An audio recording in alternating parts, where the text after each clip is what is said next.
Hi there, welcome to my views and news. Ethiopian military chief Berhano Jula has leveled some allegations against Eritrean military. He declared the Eritrean military innocent in uh, an incident which is, according to Tigrayan, this incident was basically a massacre of Tigrayans. In this incident, which he mentioned, he declared Eritrean military innocent. But he, during his talk, he mentioned other incidents too, accusing Eritrean military of human rights abuses in Tigray.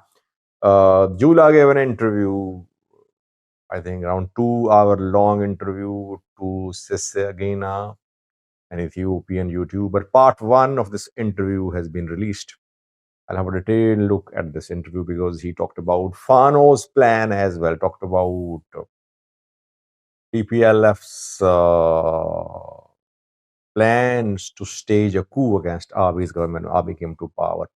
We talked about the war as well, how it went on, how TDF suffered losses, etc. etc.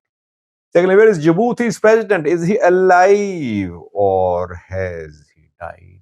Social media is full of rumors. People asking me, I want to share with you what I have learned through some people who are close to these developments. Let's start from Ethiopia, viewers. Berhano Jula, Ethiopian military chief, gave an interview to a YouTuber. It was released yesterday, and part second will be released in coming days. I think part second will focus on regional issues, Egypt, Somalia, MOU, Eritrea, etc., Sudan too. This part one focused mainly on Ethiopia. Let's start from what Jula said about Eritrea. So this is the main headline of today's video. Jula accused Eritrean military of being involved in excesses in Tigray. He said factories were looted, ethnic based attacks were carried out in Tigray, especially when uh, an interim government had been established in Tigray by the federal government. And it was after TPLF fighters, Tigray fighters, had to retreat from Mekelle during the war. We saw that an interim government was established here. Eritrean military was in Tigray, END was in Tigray. Jula accused Eritrean military of ethnic-based attacks. He said people were kidnapped. That is why locals were angered and they supported Tigray fighters. They supported TPLF. He talked about Axom massacre too. Some human rights organizations, TPLF, they say that Eritrean military arbitrarily massacred people in Axom during Tigray. What they call it, Axom massacre. Jula defended EDF regarding Axom incident. He said, no, an EDF, Eritrean military unit was passing by Axom, it came under attack. And it was passing peacefully, but it came under attack by the people and militias from Axom. That led to start of an exchange of gunfire. In that gunfire, maybe people were killed. So there was no deliberate, planned, systematic massacre committed by Eritrean military in Axom. He denied Axom massacre, but he accused Eritrean military of being involved in excesses in Tigray. He talked about how the war started, how TPLF reacted to political change in Ethiopia when PM Abiy came to power. Immediately after PM Abiy was sworn in, TPLF started its conspiracies to remove the Prime Minister of Ethiopia, he said. He mentioned several incidents. He said TPLF created troubles across Ethiopia to paralyze the government, to oust the Prime Minister of Ethiopia. He mentioned some incidents like the assassination on the Prime Minister of Ethiopia, like the entry of commandos in palace who actually wanted to kill the Prime Minister. Thirdly, mentioned the secessionist attempts by Somali region's president, Abdi Ilet, backed by TPLF, tried to secede. He wanted Somali region to secede from Ethiopia. He mentioned conflict between Gedios and Gujis,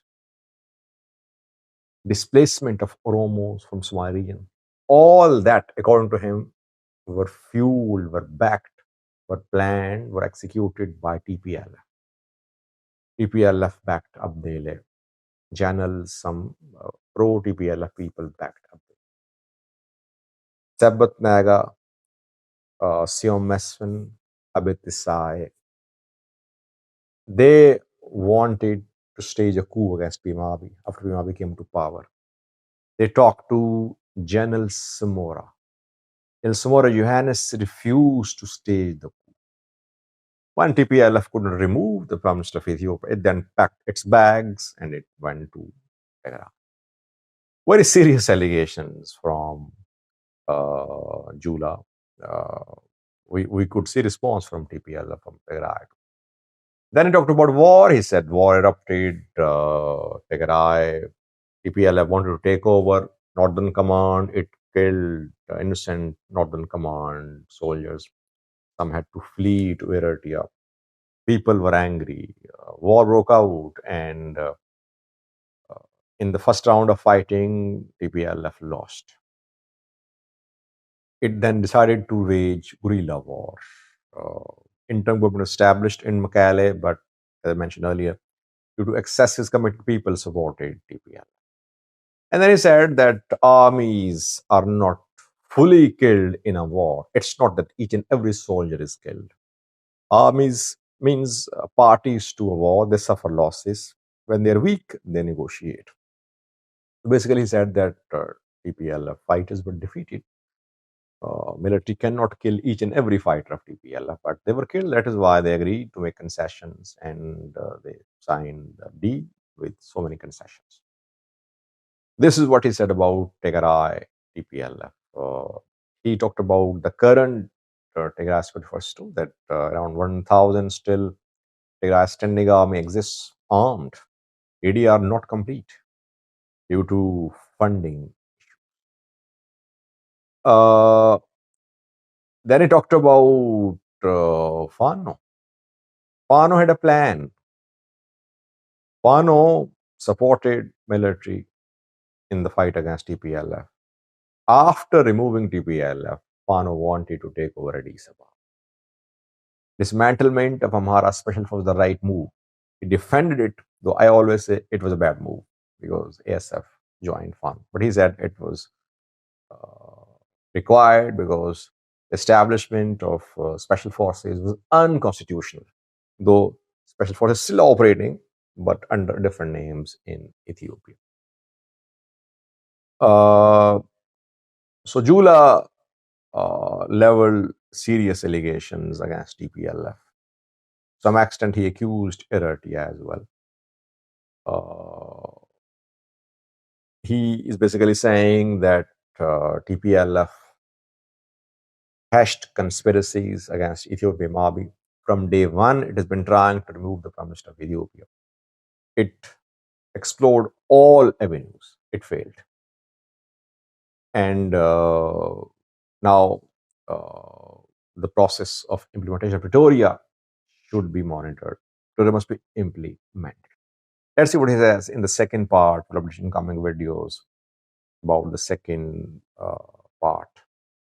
What he says in the second part. Secondly, viewers, Djibouti's president, is he alive or has he? Social media is full of rumors about his death. Ismail Omar is not a very healthy man, by the way. Overweight, suffers from diabetes. He is not attending the ongoing UN General Assembly meeting in New York. He's not there. That has further led to rise in the spread of rumors that he has died. What we've learned is that Ismail Omar went to France. Is it because uncontrollable, very high diabetes or some other issues? He has been suffering from diabetes for years now. But reportedly, a few years ago, he underwent a knee surgery in France. And he wants to get himself rechecked there. He still has this knee issue. Others say he has diabetes issue ongoing for years, and he wants it to be handled as well. Yes, he's facing some health issues he's battling, but we could not confirm that he has died. People say he's critically ill, or no, but he's there. Obviously, it means he missed an important international event. It means he's not fit, but no confirmation about his death. So, thanks for watching.